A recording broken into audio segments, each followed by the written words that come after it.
जय हिंद साथियों, मैं कमलेश सर आपका अपना यूट्यूब चैनल बायो क्लासेस में स्वागत करता हूं। बाबू आज का हमारा टॉपिक है लवक यानी कि प्लास्टिड।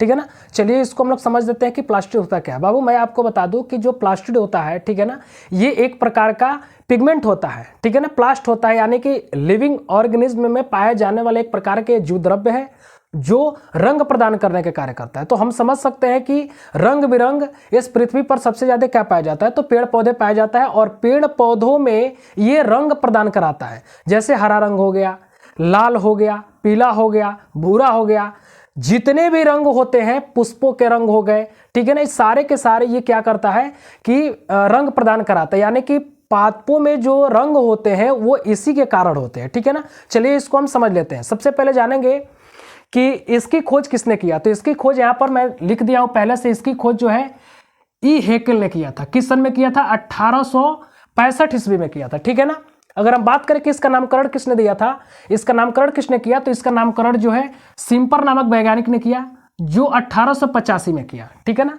इसमें सन भी दे दिया गया है आपको।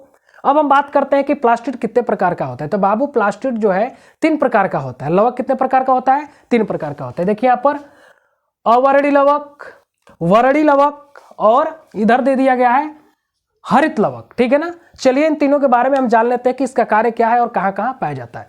पहला है अवर्णी लवक। बाबू मैं आपको बता दूं कि इसका इंग्लिश जो शब्द होता है वो ल्यूकोप्लास्ट होता है और ल्यूकोप्लास्ट से ही इसका शब्द का नाम रखा गया। जैसे यहां पर दे दिया गया है ग्रीक वर्ड, यानी कि ल्यूकोप्लास्ट जो है ग्रीक वर्ड के 2 शब्दों से मतलब बना हुआ है। ठीक है ना, यहां पर दे दिया ल्यूको, यानी कि ल्यूको का मतलब होता है white. Leuco means white, white means क्या होता है? सफेद। और याद दिया प्लास्ट, प्लास्ट का मतलब लिविंग, यानी कि ये एक प्रकार का जीव द्रव्य है जो जीवों में पाया जाता है। ठीक है ना, तो यहां पर इसका पूरा अर्थ निकलता है कलरलेस, यानी कि रंगहीन होता है। ठीक है ना, सफेद रंग का मतलब हुआ कि कलरलेस, यानी कि सफेद किसी भी रंगों में ज्वाइंट नहीं किया जाता, जोड़ा नहीं जाता है। ठीक है ना, ये एक प्रकार का रंगहीन हो जाता है या उदासीन हो जाता है। ठीक है ना, तो इसलिए हम इसको कहते हैं क्या? अवर्णी लवक, यानी कि ये रंग कौन सा रंग प्रदान करता है? सफेद रंग प्रदान करता है। ठीक है ना, तो ये कहां कहां पादपों में पाया जाता है? तो देखिए पादपों में इससे तना के आंतरिक भाग होते हैं, भूमिगत तना होता है, जो मिट्टी में जो तने पाए जाते हैं उसमें ये होता है, और उसके बाद जड़ में पाया जाता है। ठीक है ना, ये जो अवर्णी लवक है वो तना में, भूमिगत तना यानी कि अंडरग्राउंड स्टेम, और जो है रूट यानी कि जड़ में पाया जाता है। ठीक है ना, अब इसके बारे में थोड़ा सा चर्चा कर लेते हैं कि ये कितने प्रकार का होता है। बाबू मैं आपको बता दूं कि जो अवर्णी लवक है ये 3 प्रकार का होता है। ठीक है ना, ये होता है, पहला होता है प्रोटीनोप्लास्ट। प्रोटीनोप्लास्ट का मतलब ये हुआ कि ये संग्रह करने के आधार पर है। तो संग्रह मतलब कि ये क्या करता है कि प्रोटीनों को संग्रह कराता है। ठीक है ना, किसमें प्रोटीन पाए जाते हैं? तो बीज में। और कौन से बीजों में पाया जाता है? तो दलहनी बीजों में पाया जाता है। ठीक है ना, जितने लेगुमिनेसी कुल के प्लांट होते हैं जो दलहन होते हैं उसमें जो हम लोग दालें खाते हैं, ठीक है ना, उसमें ये प्रोटीन प्रदान करने का कार्य करता है। ठीक है, यहां पर दे दिया है कि ये बीजों में प्रोटीन संग्रह कराता है। तो पहला प्रकार क्या है कि बीजों में पाया जाता है और बीजों में प्रोटीन संग्रह कराने के कार्य करता है। दूसरा है एमाइलोप्लास्ट। एमाइलोप्लास्ट जो है किसमें मुख्य रूप से पाया जाता है? तो जड़ में, भूमिगत तना में पाया जाता है। ठीक है ना, और ये भोजन भी, ये भी भोजन संग्रह कराता है। कौन सा भोजन संग्रह कराता है? मंड, यानी कि ग्लूकोज, ग्लूकोज को स्टोर कराता है उसमें। ठीक है ना, और तीसरा होता है इलायोप्लास्ट। क्या होता है बाबू? तीसरा होता है इलायोप्लास्ट। ये बीजों में वसा को संग्रह करता है। जैसे जो तिलहनी होते हैं, जैसे तेल वगैरह वाला जो भाग होता है, ठीक है ना, जैसे अरंडी का बीज हो गया उसमें वसा पाया जाता है। ठीक है ना, तो ये क्या करता है कि इस प्रकार के जो प्लास्ट होते हैं, ठीक है ना, ये बीजों में वसा संग्रह करते हैं। ठीक है, तो आई होप कि अवर्णी लवक आपको समझ में आ गया होगा। अब आइए हम चर्चा कर लेते हैं किसका? वर्णी लवक का। अब यहां पर हम समझेंगे कि वर्णी लवक भी ग्रीक वर्ड से बना हुआ है। ग्रीक वर्ड के 2 शब्दों से बना हुआ है। ठीक है ना, यहां पर दे दिया है क्रोमो। क्रोमो का मतलब होता है कॉलर्ड, यानी कि रंगीन, और प्लास्ट का मतलब आपको पहले से बता दिया गया है। ठीक है ना, तो यहां पे क्या करता है कि वर्णी लवक है, कलर्ड का मतलब कि रंगीन, यानी कि बहुत सारे रंगीन माने रंगों का प्रदान कराता है, बहुत सारे पादपों में रंगों का प्रदान कराता है। अब इसमें थोड़ा सा ये जानना है, नोट में जान लेना है कि देखिए ये कौन कौन से रंगों को छोड़ करके सभी रंगों को प्रदान कराता है। तो स्पेशली रूप से हम समझ सकते हैं कि सफेद रंग को नहीं बनाता है, क्योंकि यहां पर हम लोग पढ़ लिया है अवर्णी लवक, तो इसमें अवर्णी लवक को शामिल नहीं किया जाएगा। ठीक है ना, उसके बाद यहां पर दे दिया है तीसरे नंबर में हरित लवक। ठीक है ना, तो इसमें हरित लवक को भी शामिल नहीं किया जाएगा। ठीक है, उसके बाद काला होता है, मतलब ब्लैक।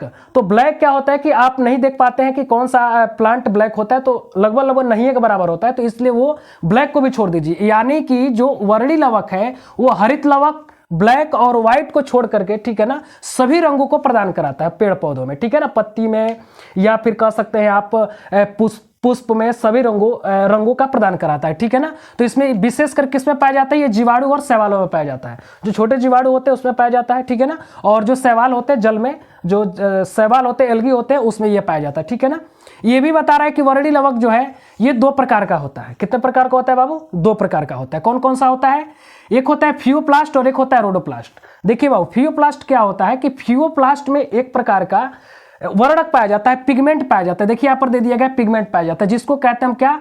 फ्यूकोजेंथिन। क्या कहा जाता है? फ्यूकोजेंथिन कहा जाता है। और फ्यूकोजेंथिन विशेषकर क्या करता है? शैवालों में या फिर जीवाणुओं में भूरा रंग प्रदान कराता है। जिस जो है प्लास्टिड में, ठीक है ना, क्या पाया जाएगा? फ्यूकोजेंथिन पाया जाएगा। वो कौन सा रंग प्रदान कराएगा? भूरा रंग प्रदान कराएगा, ठीक है ना। उसके बाद आ जाइए आप दूसरे पर। तो दूसरा जो होता है ये उसको रोडोप्लास्ट कहते हैं। इसका दूसरा भाग होता है क्या? रोडोप्लास्ट। यानी कि दूसरा प्रकार क्या है? रोडोप्लास्ट है। तो रोडोप्लास्ट जो होता है बाबू, ठीक है ना, इसमें 2 प्रकार के या अन्य प्रकार के क्या पाए जाते हैं? पिगमेंट पाए जाते हैं। यहां पर दे दिया गया है पिगमेंट, ठीक है ना। यानी कि इसमें पहला दिया गया आर फाइकोएरिथ्रिन और दूसरा दिया गया आर फाइकोसाइनिन, ठीक है ना। ये दोनों मिलकर के क्या करते हैं कि शैवालों में लाल रंग प्रदान कराते हैं। यानी कि जो रेड कलर के जो शैवाल होते हैं, जो एल्गी होते हैं, ठीक है ना, उनमें ये पिगमेंट मौजूद होता है, जिसके कारण शैवाल जो है लाल होता है। किसके कारण होता है बाबू? आर फाइकोएरिथ्रिन और आर फाइकोसाइनिन। ये एक प्रकार का विशेष क्या है? पिगमेंट है, ठीक है ना। अब आइए हम बात कर लेते हैं तीसरा, ठीक है ना। तीसरा है लवक का तीसरा प्रकार है हरित लवक। आप यहां पर देख सकते हैं कि ये भी जो है ग्रीक वर्ड से बना हुआ है, ठीक है ना। ये भी क्या है? ग्रीक वर्ड से बना हुआ है। क्लोरो का मतलब होता है ग्रीन और ग्रीन का मतलब होता है हरा। और पहले से आपको बता दिया गया प्लास्ट यानी कि लिविंग, ठीक है ना। अब यहां पर हम जान लेते हैं कि इसमें विशेष प्रकार का एक वर्णक पाया जाता है, जिसको हम कहते हैं क्लोरोफिल, यानी कि इसको कहा जाता है पर्णहरिम, ठीक है ना। और पर्णहरिम निम्न प्रकार का होता है। यानी कि इसमें जब हम बात करेंगे कि इसमें कौन कौन से पिगमेंट पाए जाते हैं, ठीक है ना, तो क्लोरोफिल के अंतर्गत आ जाते हैं A B C D E. यानी chlorophyll A, chlorophyll B, chlorophyll C, chlorophyll D और क्लोरोफिल ई। इसके साथ साथ इसमें कैरोटिनाइड्स भी पाया जाता है।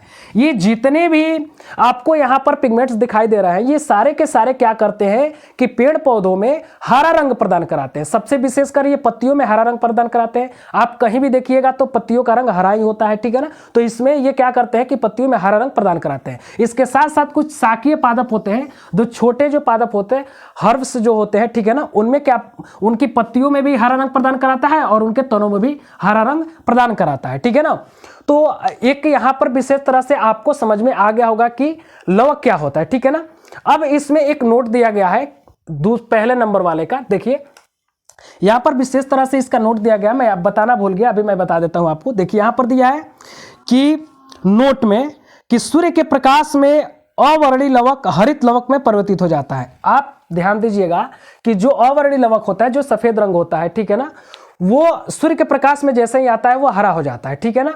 जैसे उदाहरण में हम आपको बता देते हैं, जैसे मान लीजिए आलू है, तो आलू में स्टार्च वगैरह होता है, ठीक है ना, और वो फूल जाता है, आलू फूल जाता है और आलू का रूप धारण कर लेता है ऐसे, ठीक है ना। उसके बाद अगर कभी कभी देखिएगा आलू कभी कभी हरा होता है। क्यों होता है? क्योंकि अगर वो मिट्टी के ऊपरी हिस्से में आ गया है, यानी कि वायवीय भाग में आ गया है, एरियल क्षेत्र में अगर आ गया है वो, तो ठीक है ना, उस पर सूर्य का प्रकाश पड़ेगा और किस में कन्वर्ट हो जाएगा? ये कन्वर्ट हो जाएगा किस में? हरित लवक में। किस में कन्वर्ट हो जाएगा बाबू? हरित लवक में कन्वर्ट हो जाएगा। तो इस तरह से हम समझ सकते हैं कि अवर्णी जो लवक होता है वो सूर्य के प्रकाश में आते हैं, किस में कन्वर्ट हो जाता है? हरित लवक में कन्वर्ट हो जाता है, ठीक है ना। आई होप कि आपको प्लास्टिड समझ में आ गया होगा। यदि समझ में आ गया है तो आप हमारे चैनल को सब्सक्राइब, लाइक और कमेंट करना न भूलें। धन्यवाद।